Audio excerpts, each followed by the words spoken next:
Shalom peuple de Dieu, shalom bien-aimés dans le Seigneur. Très heureux de pouvoir vous retrouver pour ce nouveau numéro sur les enseignements que nous sommes en train de poursuivre. Les 9 escaliers pour atteindre le sommet. Par la grâce et par l'amour de Dieu, nous vous bénissons et partout où vous avez l'occasion de pouvoir nous suivre durant ce moment. Que Dieu vous bénisse et qu'il vous fasse du bien. Nous vous suggérons par l'amour de Dieu de pouvoir souscrire, vous abonner sur notre chaîne YouTube. Et cela va vous permettre de pouvoir recevoir les notifications à chaque fois que nous serons en ligne. Que Dieu vous bénisse. Éternel, bénis ce moment, bénis ton peuple. Viens nous instruire et viens nous édifier pour ta gloire au nom de Jésus. Amen. Bien-aimés dans le Seigneur, nous sommes en train de parler sur les 9 escaliers qui peuvent nous aider à atteindre le sommet.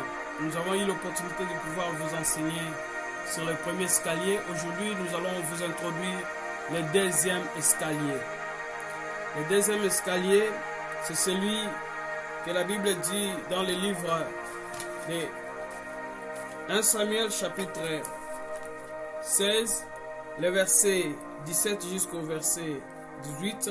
Saoul répondit à ses serviteurs: trouvez-moi donc un homme qui sait bien, qui joue bien, et amenez-le-moi. L'un des serviteurs prit la parole et dit: voici, j'ai vu un fils d'Isaïe, Béthélémite, qui sait jouer. C'est aussi un homme fort et vaillant, et un guerrier parlant bien et d'une belle figure, et l'Éternel est avec lui. Le deuxième point que nous allons devoir développer, c'est Béthélémite, deuxième escalier, Béthélémite. Quand on parle de Béthélémite, on fait allusion à celui qui habite la ville de Bethléem. Les habitants de Béthélémite sont appelés, les habitants de Bethléem sont appelés Béthélémites, comme ceux qui habitent Paris, on les appelle Parisiens. Ceux qui habitent New York, on les appelle New-Yorkais. Ceux qui habitent Québec, on les appelle Québécois. Ceux qui habitent Kinshasa, on les appelle Kinois. Ceux qui habitent Brazzaville, on les appelle Brazzavillois. Et ainsi de suite, bien-aimés. Et on lui donne ce nom de Béthélémite parce qu'il était un habitant de Bethléem. Et Bethléem est une petite ville dans les territoires ou dans la province appelée province de Juda.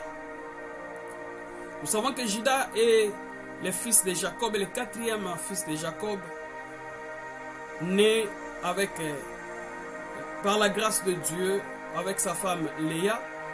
Juda a été enfanté par Jacob avec Léa. Il est le quatrième fils et qui par la suite va recevoir la bénédiction qui revenait au premier.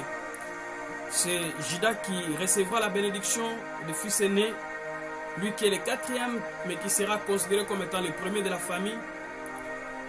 Dieu, au travers de son père, bénit Juda, et la Bible dit, son père disait: Juda, tes frères te loueront, ta main sera sur la nuque de tes ennemis, tes frères se prosterneront devant toi.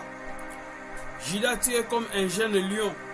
Le sceptre royal ne se retirera pas de Juda, ni le bâton de commandement, jusqu'à ce que vienne le Shiloh. La gloire, la force et la souveraineté feront partie de tes prérogatives. Il est l'objet d'un choix divin en sa faveur. Ça, c'est Juda. Et tous les habitants de Juda, bien-aimés dans le Seigneur, dans tous les territoires de Juda, non seulement à Bethléem, parce que Bethléem est une petite ville dans les territoires de Juda. Et dans cette partie, dans cette communauté, dans cette province de Juda, tous les habitants étaient le petit-fils de Juda. Et si nous voyons dans les cas d'espèce de celui qu'on appelle David, on l'appelle Béthélémite, c'est-à-dire des territoires de Juda. Juda avait quelque chose de particularité quand vous lisez l'histoire de Genèse chapitre 29, le verset 35. La Bible nous parle quant à Juda, sa mère lui donne le nom de Juda. Pourquoi? Nous allons lire les Écritures. Elle devint enceinte, elle devint encore enceinte et enfanta un fils et elle dit, cette fois je louerai l'Éternel, c'est pourquoi elle lui donna le nom de Juda. Elle cessa d'enfanter. Le nom de Juda veut dire louange. Et dans ce territoire de Juda, il y avait comme particularité de tous les habitants du territoire de Juda, non pas seulement celui de Bethléem, ils avaient la particularité de louer Dieu. Ils étaient des grands adorateurs, des grands hommes de louange. Ils savaient adorer Dieu, ils savaient louer Dieu, ils savaient magnifier Dieu. La louange, l'adoration faisait partie intégrante de leur vie. C'était dans le sang. Ils étaient des grands adorateurs.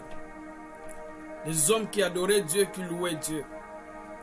Juda était tribu qui s'occupait de la musique parmi les Israélites. Il s'occupait de la louange et de l'adoration. Bethléem, une petite ville où va naître David, mais qui avait aussi, bien aimé, cette opportunité de fournir le pain à tous les Israélites. À tous les Israélites.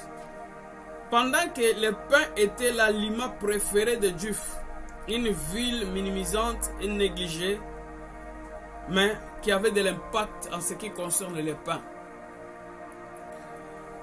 Bien aimé, quand nous regardons cette ville, c'est une ville où Rachel, femme de Jacob, mourut et elle fut enterrée dans cette ville. C'est dans cette ville que Dieu va choisir la naissance d'un homme qu'on appellera David. Et plus tard, Jésus-Christ va naître aussi dans cette ville. Or, Bethléem dans l'Ancienne Alliance avait un autre nom. On appelait ça ville d'Éphrate. Et les habitants d'Éphrate, on les appelait les Éphrasiens. Et je ne saurais pas revenir là-dessus parce qu'il y a beaucoup à dire. Mais ce qui est plus important à retenir en tant qu'enfant de Dieu sur le deuxième escalier, en tant que Bethlehemite, Bethléem est la seule endroit où, dans tout Israël, on pouvait trouver le pain, parce que le mot Bethléem veut dire maison de pain. Et Dieu s'est choisi de Bethléem, de Juda, pour la naissance de Jésus dans Matthieu chapitre 2. Pourquoi Bethléem? Parce que Dieu récupère les choses folles, les choses viles, les choses négligées, les choses abandonnées. Pourquoi? Pour confondre les sages et les forts de ce monde. C'est le temps où Dieu est à la recherche de Bethlehemites pour faire manifester sa gloire dans les faces du monde. Et j'ose croire que toi qui es en train de me suivre, qui est un Bethlehemite, c'est-à-dire les gens disent rien, les gens qui n'ont rien d'importance. Parce que la prophétie dit, toi Bethléem, la petite ville d'entre le territoire de Juda, mais de toi sortira. Bethléem est une petite ville minimisée, une ville sans impact, une ville aux yeux du monde qui n'a ni beauté ni éclat pour attirer les regards des autres, les regards des grands. Telle est ta vie aujourd'hui, tel est ton ministère, telle est ta famille bien-aimée. Une famille où il n'y a pas d'histoire, une famille sans valeur, une famille minimisée, une famille rejetée, un homme abandonné, une femme abandonnée. Pourquoi? Parce que quand on te regarde, on ne voit pas l'assurance que tu vas réussir dans la vie. Quand on te voit, on te sous-estime. Ce sont les Bethlehemites, les hommes sans apparence extérieure, les hommes qui n'ont rien pour attirer les regards des grands. Mais peu importe ce que tu vis, peu importe ce que tu traverses, sache qu'il y a la promesse de Dieu dans ta vie. La promesse de Dieu ne pourrit jamais. La promesse de Dieu finit par s'accomplir. Parce que la Bible dit, si tu es détenteur de la promesse, attends la promesse, attends-la certainement, elle s'accomplirait. Bien-aimé, il est temps pour Dieu de pouvoir relever les Bethlehemites, les hommes qui habitent dans la poussière, les hommes sans impact. Mais Dieu fera de grandes choses avec toi parce qu'il retire de la boue et il fait asseoir avec les grands. Nous sommes ces Bethlehemites négligés. Nous n'avons aucune apparence extérieure. Attirer les autres, comme dit Ésaïe 53, le verset 2, verset 3. Nous sommes sans nom. quand on parle, bien-aimé, de Kofi Annan, Obama, Jordan, on parle des grands noms dans ce monde. Et quand on t'appelle toi Bebron Toulou, quand on t'appelle toi Dima Bongweli, quand on t'appelle bien-aimé Choisi Mengi, quand on t'appelle Caroline, quand on t'appelle Moussitou, personne ne te connaît. On te regarde, qui? D'où vient ce nom? De quelle famille sort-il? Une personne sans histoire. Bien-aimé, ce sont des hommes sans passé important. Mais Dieu va prendre ces hommes sans valeur, des hommes inutiles, des hommes sans avenir, pour les qualifier et devenir une bénédiction pour plusieurs. La majorité des grands leaders dans le monde, ainsi que dans la Bible, sont sortis dans les néants, dans le vide. Prenez bien-aimé Jephthé, prenez Joseph, prenez Jephthé, prenez Christ, prenez bien-aimé Shamgar, tout Gédéon, les héros sont commencés par les zéros. Dieu les a appris du zéro pour les amener quelque part. Oh bien-aimé, j'aurais souhaité te dire qu'il y a un premier leader que nous sommes censés connaître. Le premier leader que j'ai souhaité prendre par les hasards, je vais parler de 5 leaders pour ce qui concerne les Béthélémites. Premier leader est Adam, il est ce sorte de Béthélémite. Il vient de la boue, de la poussière. Ce qui veut dire faiblesse. Dieu a pris de la boue afin qu'il fasse avec Adam une histoire. C'est de la faiblesse que Dieu viendra pour te prendre et commencer une nouvelle histoire avec toi. Le deuxième personnage ou le deuxième grand leader, c'est Abraham. Abraham ne s'appelait pas Abraham, il s'appelait Abraham. Ce qui veut dire stérilité, un homme limité, un homme incapable de pouvoir mettre au monde. Mais bien aimé, voilà, Dieu va changer l'histoire d'Abraham pour faire de lui Abraham. Je ne sais pas quel est le nom que tu portes, je ne sais pas d'où tu proviens, mais je m'adresse à un Béthélémite qui aujourd'hui est bloqué, qui aujourd'hui a beaucoup de réalités, qui aujourd'hui traverse des moments difficiles. Mais peu importe ce que tu vis, je te vois bien aimé, un homme destiné à vivre la gloire de Dieu et à demeurer au sommet. Bien aimé, sa femme était stérile. Sa femme se nommait, on l'appelait Sarai, ce qui veut dire une femme stérile. Dieu a pris Abraham dans la faiblesse et a transformé Abraham, a fait de lui un homme, le père de la multitude. Voilà, la faiblesse d'Abraham fut transformée par Dieu. Voilà bien aimé, Dieu te prendra dans la faiblesse. Dieu te prendra toi, Béthélémite, là où tu es. Là où tu es, dans la galère, dans la misère, dans la souffrance, Dieu viendra te récupérer pour te placer, bien aimé, au sommet, afin que tu sois une référence pour plusieurs. Je crois que c'était préférable pour Abraham de quitter Mésopotamie parce qu'il était fatigué par des injures, de la honte, et il subissait par-ci par-là. Il a voulu changer même les milliers. Et il se disait, je serai dans un coin où on ne connaît pas mon histoire, où ma honte sera cachée. Mais Dieu a pris Abraham de là où il était, et Dieu a fait de lui le père de la multitude. Tu es un productif aujourd'hui, tout le monde le sait. Bien-aimé, ne change pas les milliers, mais reste là où tu es. Car le Dieu est capable de venir te prendre de la boue, de la pauvreté, de la stérilité, pour te faire asseoir dans la gloire et vivre les merveilles de Dieu. Et Dieu est capable de changer ton histoire. Il n'y a pas de gloire sans honte. Pas d'omelette sans casser les œufs. Fais attention à une promotion sans effort. Le troisième leader, c'est Jacob, un voleur. Son nom signifiait voleur. Mais Dieu a pris cet homme qui se nommait voleur. Cet homme voleur, Dieu a changé son nom et il fit appeler Israël, le père des 12 tribus. Bien-aimé, écoute-moi. Si tu n'es pas humilié, tu ne seras pas élevé. Par Jacob est né les 12 tribus d'Israël. Dieu l'a pris quelque part. Tu es né d'une famille pauvre. Là où tu es né ne détermine pas la finalité de ta vie, car il y a de l'espoir pour ceux qui vivent. Le quatrième leader, c'est Joseph. Bien-aimé, aimé par son père, il était dans la gloire chez son père. Comme ça, Dieu ne fera rien. Il va commencer premièrement à le dépouiller et à l'humilier jusqu'à l'étranger. Parce qu'il voyait que Joseph, restant auprès de son père, ne peut pas atteindre le chemin. Il doit aller loin de son père. C'est pourquoi Dieu a pris Joseph. Et il a été vendu par ses frères, jeté dans les trous, retiré, vendu et vendu au carré. Et une fois vendu, il s'est retrouvé dans la maison de son maître. La maison de son maître, Potiphar. Et dans la maison de Potiphar, la femme de Potiphar a voulu sortir avec lui, il a refusé. Et nous connaissons la suite, il s'est retrouvé dans la prison. Et dans la prison, Dieu va l'amener au sommet. Bien-aimés, nous allons nous retrouver au sommet.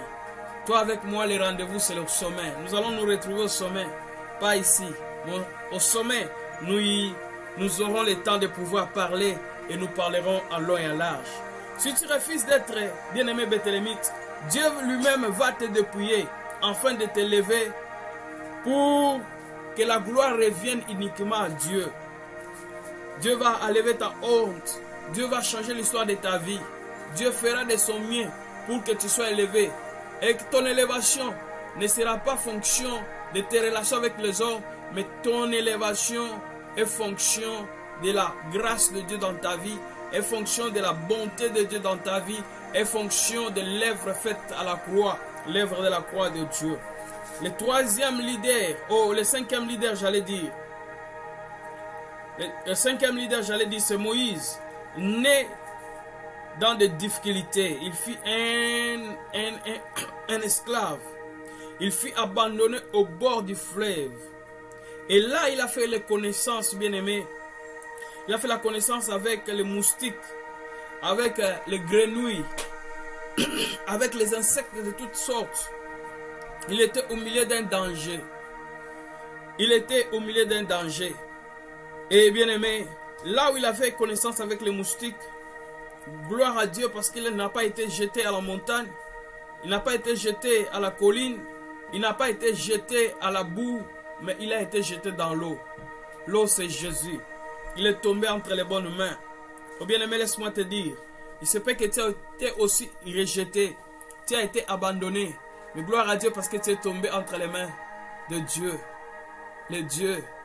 Et quand Dieu te prend en charge, c'est toute ton histoire qui change. C'est ta destinée qui change.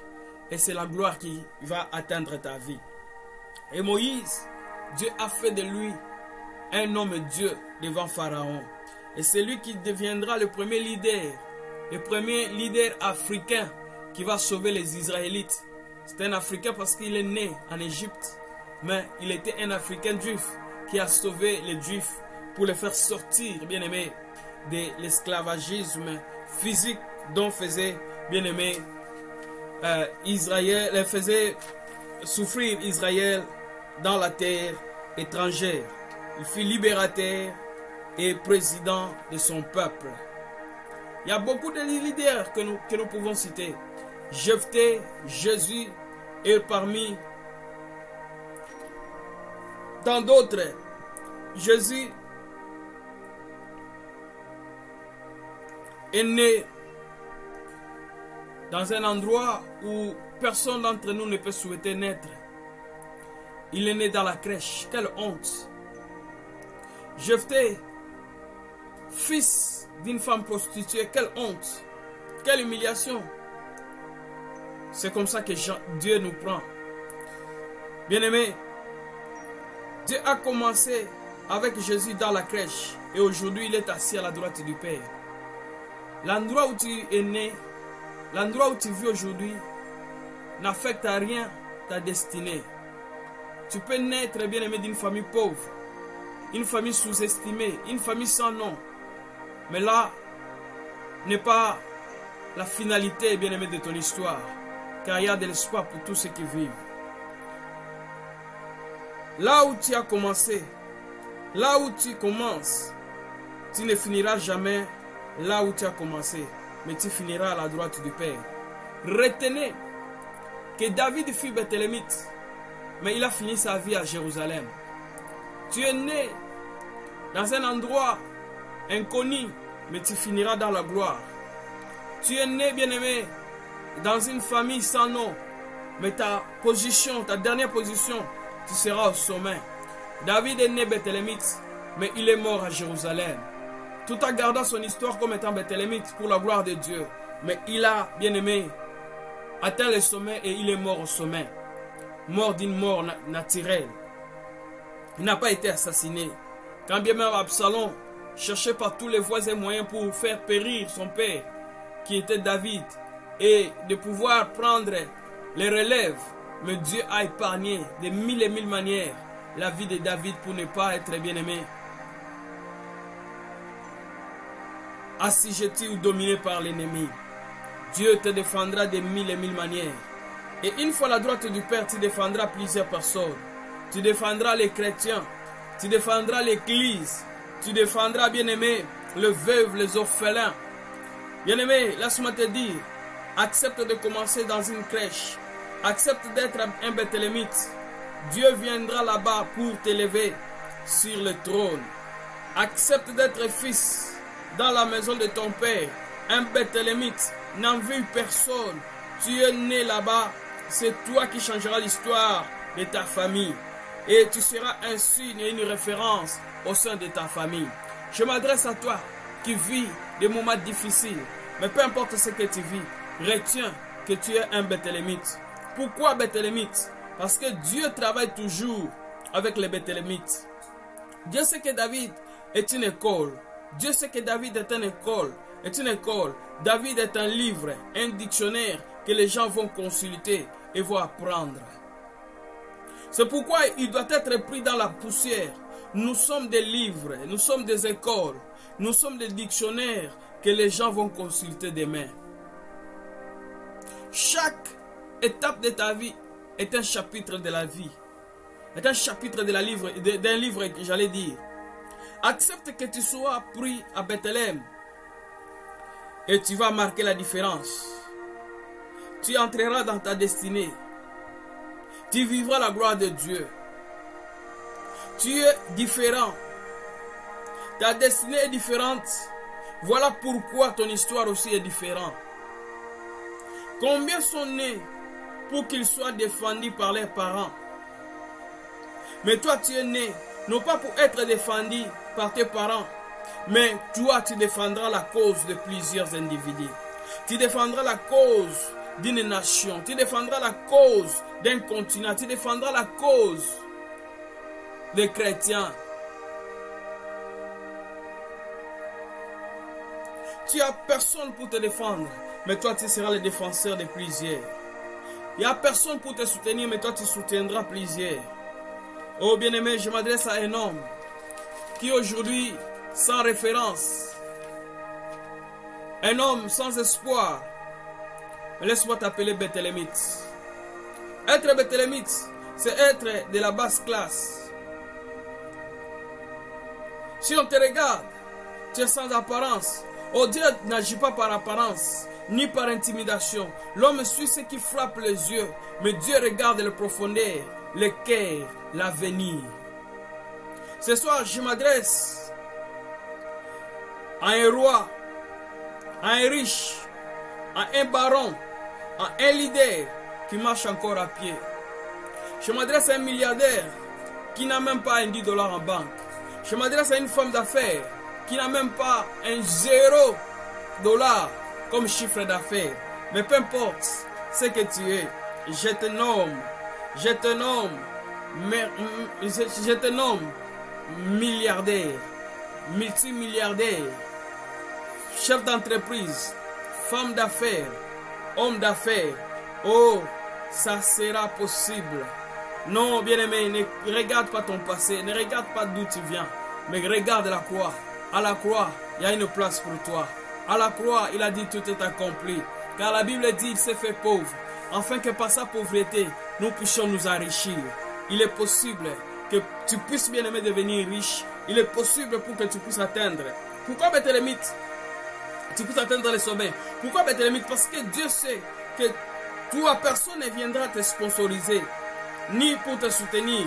Il sait que personne ne viendra. Et Dieu seul, bien aimé, se proclame le partenaire de ta vie.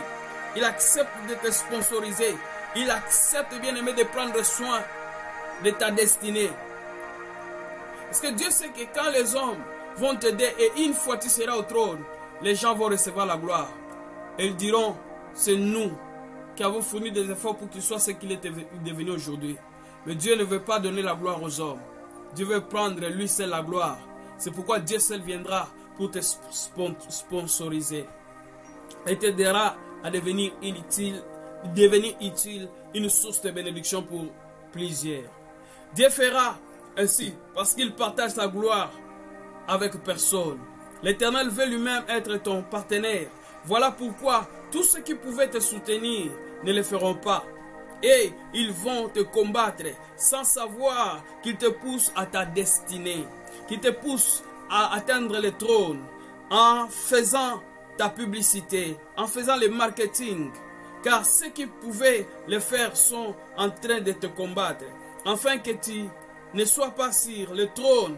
C'est David qui a été combattu par ses frères, qui a été combattu bien aimé par plusieurs en Israël. Mais la finalité, il a été bien aimé Élie. Et c'est lui que Dieu avait choisi. Et il était assis à la trône. Bien aimé, je m'adresse à une personne. La gloire de Dieu se manifestera dans ta vie. Tu es ce Béthélémite. Béthélémite, c'est la vie de naissance des héros. La vie de naissance des grands hommes de Dieu. La vie de naissance de tous ceux qui ont fait des exploits avec Dieu sont nés à Bethléem.